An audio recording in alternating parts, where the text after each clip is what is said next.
Super ஸ்டாரையும் விண்வெளி நாயகனையும் மறுபடியும் ஒன்னா திரையில பார்த்தா எப்படி இருக்கும்? கேட்கவே நல்லா இருக்குல்ல.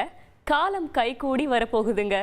தமிழ் சினிமாவின் இருபெரும் துருவ நட்சத்திரங்கள் ரஜினி, கமல்.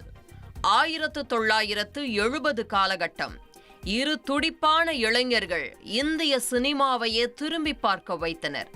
தன் ஷார்ப்பான ஸ்டைலால் ரஜினிகாந்த் காந்தமாய் ஈர்க்க, கவர்ந்திழுக்கும் கண்களோடு காதல் நாயகனாய் மயக்கினார் கமல்ஹாசன். ரஜினி நடத்துனர் நடிகனான கதை. வில்லனோ கதாநாயகனோ என்ன கதாபாத்திரம் எடுத்தாலும் இதற்கு முன் இப்படி ஒரு ஸ்கிரீன் பிரசன்ஸை பார்த்ததில்லை என ரசிகர்களால் கொண்டாடப்பட்டவர். Style, mass, class. கமல் பிறவி நடிகன், தேர்ந்த நடனக் கலைஞர், கலை மீது தீரா பசி கொண்டவர். இருபெரும் துருவங்களும் இணைந்து திரையில் தோன்றினால் அதை அதிசயம் என்றுதானே வர்ணிக்க முடியும்.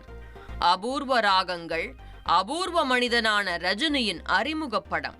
கே. பாலச்சந்தர் கைவண்ணத்தில் முதன்முறை அந்த அதிசயம் நிகழ்ந்தது. 16 வயதினிலே சப்பானியாக கமல், பரட்டையாக ரஜினி திரையில் நெருப்பை பற்ற வைத்தனர். அவள் அப்படித்தான், ஆடுபுலியாட்டம், இளமை ஊஞ்சல் ஆடுகிறது, தப்பு தாளங்கள், அவர்கள், 3 முடிச்சு, நினைத்தாலே இனிக்கும், தாயில்லாமல் நான் இல்லை, நட்சத்திரம், தில்லுமுல்லு என இந்த கூட்டணி வெற்றி கூட்டணியாகவே அமைந்தது. இதோ 4 தசாப்தங்களுக்கு பிறகு மீண்டும் அந்த அதிசயம் நிகழ எல்லாம் கைகூடி வந்துவிட்டது. சைமா திரைப்பட விழாவில் கமல் இதை உறுதிப்படுத்தியிருந்தார். கமலுடன் சேர்ந்து நடிக்க வேண்டும் என்ற ஆசை இருப்பதாகவும், இயக்குனர் கதை கதாபாத்திரங்கள் இன்னும் முடிவாகவில்லை எனவும் கூறி எதிர்பார்ப்பை எகிர வைத்துள்ளார் ரஜினி.